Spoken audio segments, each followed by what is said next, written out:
Bagaimana jadinya jika seorang putri cantik dikutuk menjadi batu hanya karena sebuah tipu daya yang dilakukannya sendiri? Konon, hingga hari ini, arca itu masih berdiri megah di dalam Candi Prambanan dan menyimpan kisah cinta, dendam, serta kutukan paling menyeramkan di tanah Jawa. Inilah legenda Roro Jonggrang, putri cantik yang nasib tragisnya terus dikenang sepanjang zaman. Assalamualaikum warahmatullahi wabarakatuh. Selamat datang kembali di channel ini, tempat terbaik untuk menikmati kisah legenda Nusantara penuh misteri, sejarah, dan cerita yang melegenda sepanjang zaman. Pada video kali ini, kita akan membahas kisah tragis Roro Jonggrang, sang putri cantik yang berubah menjadi batu karena tipu daya dan kutukan mengerikan. Sebelum cerita dimulai, jangan lupa dukung channel ini dengan like, subscribe, dan aktifkan lonceng notifikasi agar kalian tidak ketinggalan cerita menarik lainnya. Pada zaman dahulu, di tanah Jawa berdirilah sebuah kerajaan besar bernama Prambanan.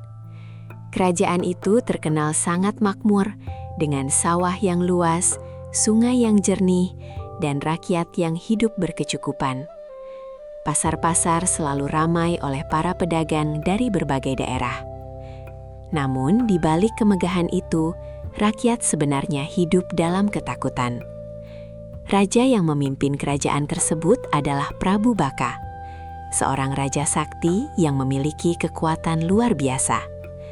Ia disegani sekaligus ditakuti karena sifatnya yang keras dan mudah murka. Banyak kerajaan kecil di sekitar Prambanan tunduk karena takut terhadap kesaktiannya. Meski demikian, Prambanan tetap menjadi kerajaan yang sangat kuat dan sulit ditaklukkan oleh musuh manapun. Prabu Baka memiliki seorang putri yang kecantikannya terkenal ke seluruh penjuru negeri. Putri itu bernama Roro Jonggrang. Wajahnya sangat cantik, kulitnya halus, dan sorot matanya begitu menawan hingga siapapun yang melihatnya akan terpikat. Selain cantik, Roro Jonggrang juga dikenal cerdas dan anggun dalam berbicara.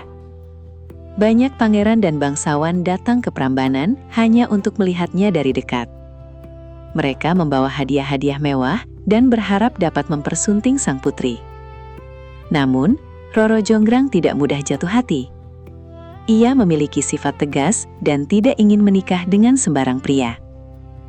Di balik kelembutannya, tersimpan hati yang kuat dan keberanian yang jarang dimiliki seorang putri kerajaan. Tidak jauh dari Prambanan, berdiri sebuah kerajaan bernama Pengging. Kerajaan itu dipimpin oleh seorang satria muda sakti bernama Bandung Bondowoso.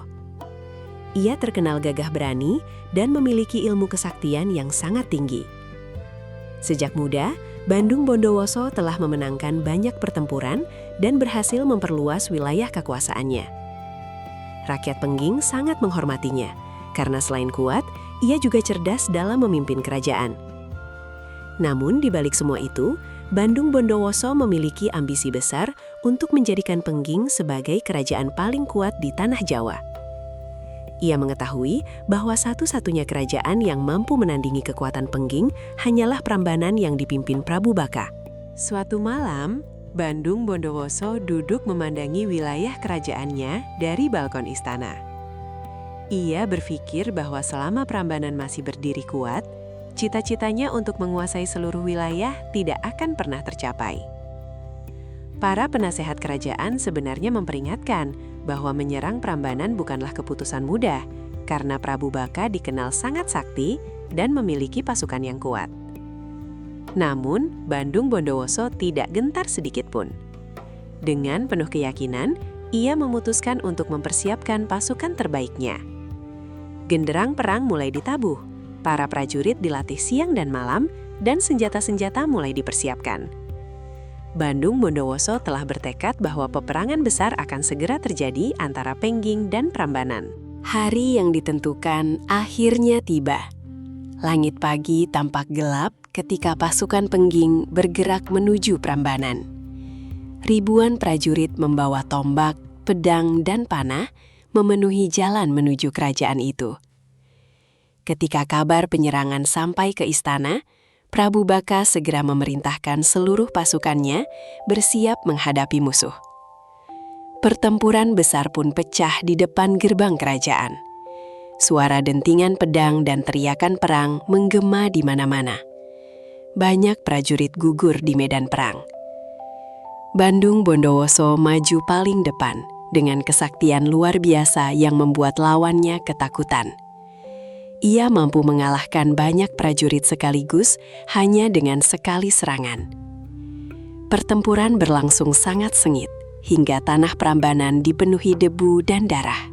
Di tengah kekacauan perang, Prabu Baka akhirnya turun langsung ke medan pertempuran.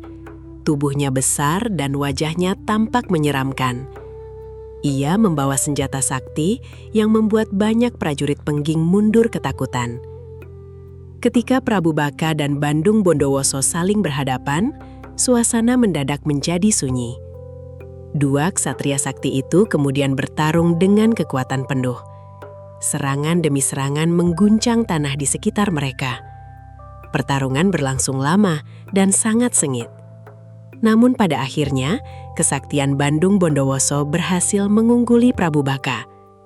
Dengan satu serangan terakhir yang sangat kuat, Prabu Baka jatuh tersungkur ke tanah dan gugur di medan perang. Kemenangan Pengging pun tidak dapat dihindari lagi. Kabar gugurnya Prabu Baka segera sampai ke telinga Roro Jonggrang. Sang putri langsung menangis histeris dan tidak percaya ayahnya telah meninggal dunia. Selama ini, meski Prabu Baka dikenal keras, ia tetaplah ayah yang sangat disayangi oleh Roro Jonggrang. Suasana istana berubah menjadi penuh kesedihan. Banyak pelayan dan rakyat menangis melihat kerajaan mereka jatuh ke tangan musuh. Roro Jonggrang memandang medan perang dari kejauhan dengan hati penuh duka dan kemarahan. Dalam hatinya, ia mulai membenci Bandung Bondowoso yang dianggap telah menghancurkan keluarganya. Namun, sebagai seorang putri kerajaan, ia berusaha tetap tegar meskipun hatinya dipenuhi rasa sakit yang mendalam. Setelah kemenangan diraih, Bandung Bondowoso memasuki Istana Prambanan. Saat itulah, untuk pertama kalinya, ia melihat Roro Jonggrang dari dekat. Bandung Bondowoso langsung terpukau oleh kecantikan sang putri. Wajah Roro Jonggrang tampak begitu anggun meski sedang diselimuti kesedihan. Sorot matanya yang tajam membuat Bandung Bondowoso semakin terpesona. Ia merasa belum pernah melihat wanita secantik itu sebelumnya.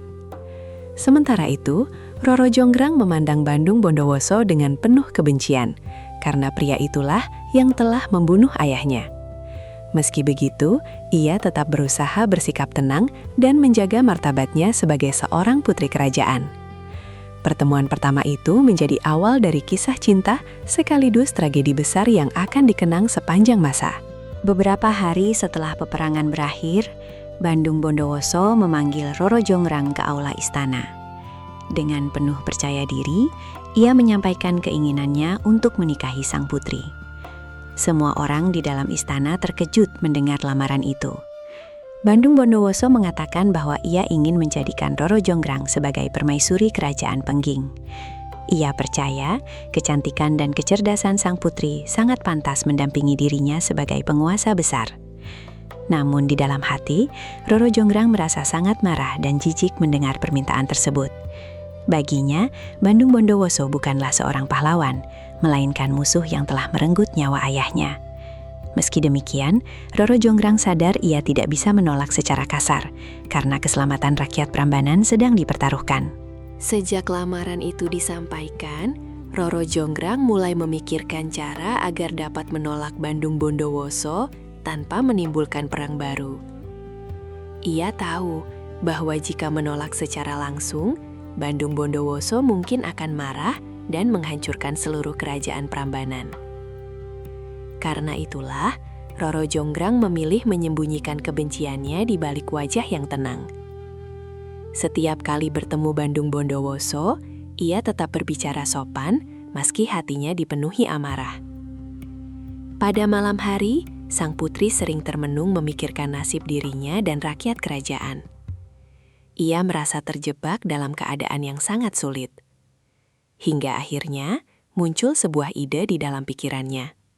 Ide itu tampak mustahil untuk diwujudkan, tetapi ia berharap cara tersebut dapat menggagalkan niat Bandung Bondowoso untuk menikahinya. Di tengah kebingungan dan rasa takut yang terus menghantui pikirannya, Roro Jonggrang akhirnya menemukan sebuah cara untuk menggagalkan lamaran Bandung Bondowoso. Ia sadar bahwa pria sakti itu hampir mustahil dikalahkan dengan kekuatan biasa. Karena itu, ia memilih menggunakan kecerdikan. Sang putri memikirkan sebuah syarat yang menurutnya tidak mungkin bisa dipenuhi manusia manapun. Dengan begitu, Bandung Bondowoso akan menyerah sendiri tanpa harus terjadi peperangan baru. Malam itu, Roro Jonggrang memanggil para dayang kepercayaannya dan menceritakan rencananya secara diam-diam. Meski para dayang merasa takut, mereka tetap mendukung keputusan sang putri demi menyelamatkan dirinya dari pernikahan yang tidak diinginkan. Keesokan harinya, Roro Jonggrang menemui Bandung Bondowoso di aula istana. Dengan wajah tenang dan suara lembut, ia mengatakan bahwa dirinya bersedia menerima lamaran tersebut, tetapi dengan satu syarat. Bandung Bondowoso langsung tersenyum karena mengira sang putri mulai membuka hati. Namun senyum itu perlahan berubah menjadi heran ketika Roro Jonggrang meminta dibuatkan 1000 candi dan 2 sumur besar hanya dalam waktu 1 malam sebelum matahari terbit. Semua orang yang mendengar syarat itu langsung terdiam. Tidak ada manusia biasa yang mampu membangun begitu banyak candi dalam waktu singkat. Roro Jonggrang yakin syarat tersebut mustahil diwujudkan. Ia berharap Bandung Bondowoso akan menyerah dan membatalkan niatnya untuk menikahinya. Di luar dugaan, Bandung Bondowoso tidak marah ataupun takut mendengar syarat tersebut. Ia justru tertawa kecil dan mengatakan bahwa dirinya sanggup memenuhi permintaan itu. Jawaban tersebut membuat Roro Jonggrang terkejut dan mulai merasa cemas.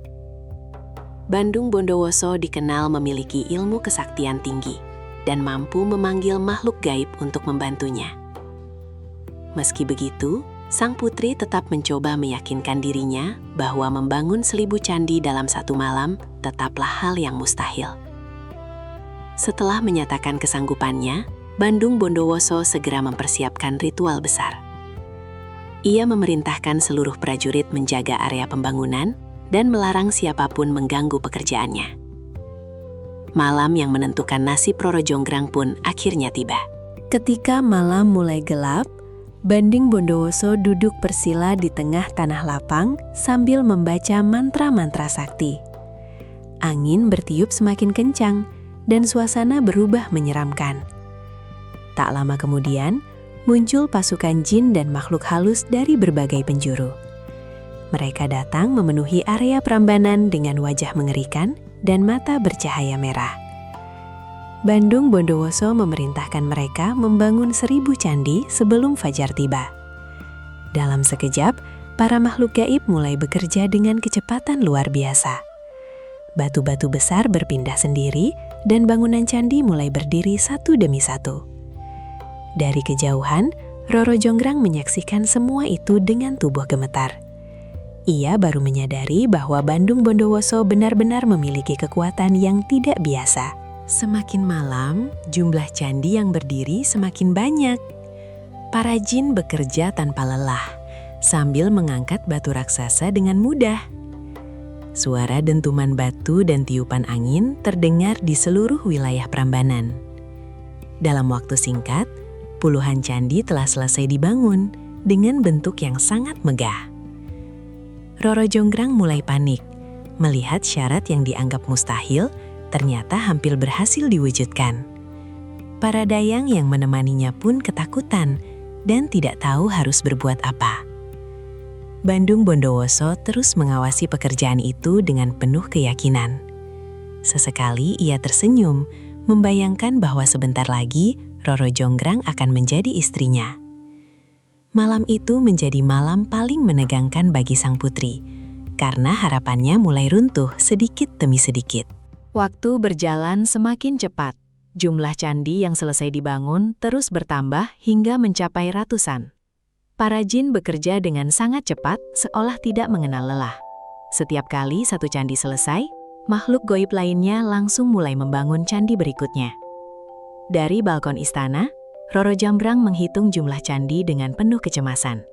Ketika jumlahnya mendekati 1000, wajah sang putri mulai pucat ketakutan. Ia sadar bahwa jika semua candi selesai sebelum fajar, maka ia tidak punya alasan lagi untuk menolak Bandung Bondowoso. Suasana malam terasa semakin mencekam. Bahkan para pelayan istana mulai percaya bahwa kesaktian Bandung Bondowoso memang tidak tertandingi oleh siapapun di tanah Jawa.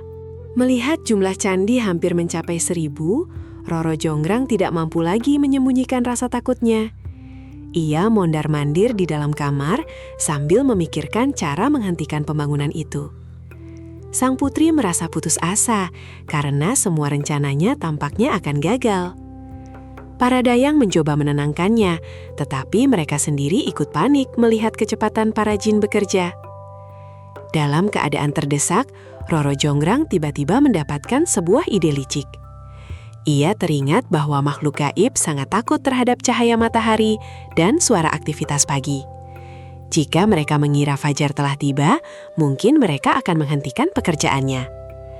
Dengan penuh harapan, Roro Jonggrang segera memerintahkan para dayang menjalankan rencana tersebut secepat mungkin. Para dayang segera membakar jerami dalam jumlah besar di sisi timur kerajaan hingga langit tampak kemerahan seperti cahaya matahari terbit. Sebagian lainnya menumbuk padi dan membuat suara gaduh seperti suasana pagi hari di desa-desa. Asap mulai memenuhi udara dan suara alu bertalu-talu terdengar dari berbagai arah.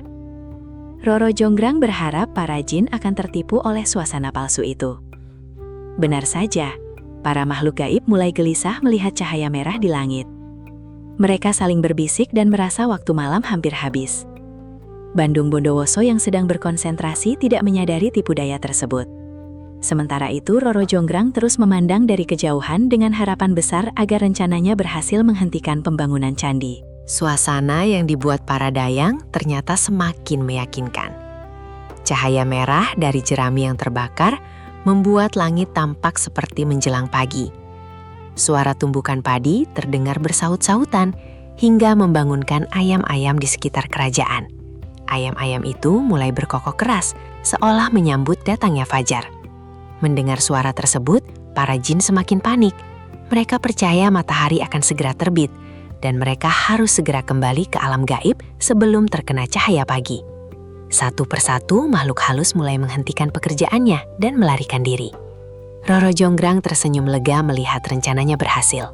Namun di sisi lain, ia belum menyadari bahwa kemarahan besar Bandung Bondowoso akan menjadi awal petaka yang jauh lebih mengerikan. Dalam hitungan menit, seluruh pasukan jin meninggalkan tempat pembangunan. Mereka menghilang begitu saja sebelum tugas selesai. Bandung Bondowoso yang masih berkonsentrasi akhirnya membuka mata dan terkejut melihat para makhluk gaib kabur meninggalkannya. Ketika ia melihat langit, ternyata matahari belum benar-benar terbit. Saat itulah ia sadar bahwa semua itu hanyalah tipu daya. Dengan cepat, ia menghitung jumlah candi yang telah selesai dibangun. Ternyata jumlahnya hanya 999. Hanya kurang satu candi lagi untuk memenuhi syarat Roro Jonggrang. Wajah Bandung Bondowoso berubah penuh amarah. Kesabarannya hilang seketika setelah mengetahui dirinya telah dipermainkan oleh sang putri yang sangat dicintainya. Bandung Bondowoso berdiri memandangi deretan candi yang hampir sempurna. Angin malam bertiup kencang, sementara wajahnya dipenuhi kemarahan dan kekecewaan. Ia tidak menyangka Roro Jonggrang tega menipunya setelah dirinya bersusah payah memenuhi syarat yang diminta. Para prajurit dan pelayan istana tidak berani mendekat karena takut melihat aura kemarahan sang satria. Sementara itu, Roro Jonggrang merasa lega karena pembangunan gagal diselesaikan tepat waktu. Ia percaya dirinya telah berhasil lolos dari pernikahan yang tidak diinginkan.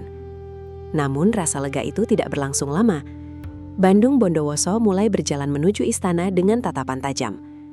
Langkahnya berat dan penuh amarah, membuat suasana malam terasa semakin mencekam. Ketika Bandung Bondowoso tiba di hadapan Roro Jonggrang, Ia langsung mengetahui bahwa semua kekacauan itu memang direncanakan oleh sang putri. Asap jerami yang masih tersisa dan suara tumpukan padi menjadi bukti jelas adanya tipu daya. Dengan suara keras, Bandung Bondowoso menuduh Roro Jonggrang telah berbohong dan mempermainkan dirinya. Sang putri mencoba tetap tenang, tetapi wajahnya mulai pucat ketakutan. Ia sadar bahwa kemarahan Bandung Bondowoso bukanlah sesuatu yang bisa dianggap sepele. Meski demikian, Roro Jonggrang tetap tidak mau menikah dengannya. Ia mengatakan bahwa dirinya tidak akan pernah mencintai orang yang telah membunuh ayahnya. Jawaban itu membuat amarah Bandung Bondowoso semakin membara. Dipenuhi rasa marah, kecewa, dan sakit hati, Bandung Bondowoso akhirnya kehilangan kesabaran. Dengan suara lantang, ia mengatakan bahwa Roro Jonggrang telah berlaku curang dan pantas menerima hukuman. Sang kesatria kemudian mengangkat tangannya sambil mengucapkan kutukan mengerikan. Ia berkata bahwa karena jumlah candi kurang satu, maka Roro Jonggrang sendiri yang akan melengkapinya. Tiba-tiba angin bertiup sangat kencang dan tanah di sekitar istana bergetar hebat. Tubuh Roro Jonggrang perlahan mulai kaku seperti batu. Sang putri berteriak ketakutan sambil mencoba melarikan diri. Tetapi kutukan itu terlalu kuat untuk dihentikan. Semua orang di istana hanya bisa menyaksikan dengan ngeri saat tubuh sang putri berubah sedikit demi sedikit menjadi arca batu.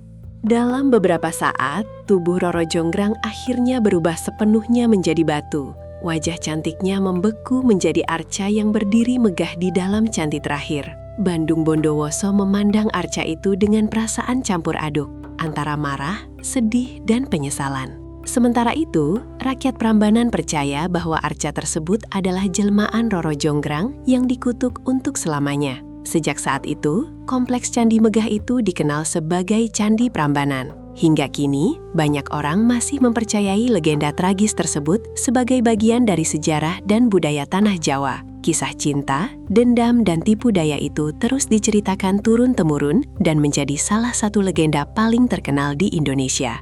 Dari kisah Roro Jonggrang, kita belajar bahwa dendam, kebencian, dan tipu daya hanya akan membawa penyesalan di akhir cerita. Setiap tindakan memiliki akibat yang harus dipertanggungjawabkan. Terima kasih sudah menemani perjalanan legenda ini sampai selesai. Jangan lupa like, subscribe, dan aktifkan lonceng notifikasi agar tidak ketinggalan kisah menarik lainnya. Wassalamualaikum warahmatullahi wabarakatuh. Sampai jumpa di video berikutnya.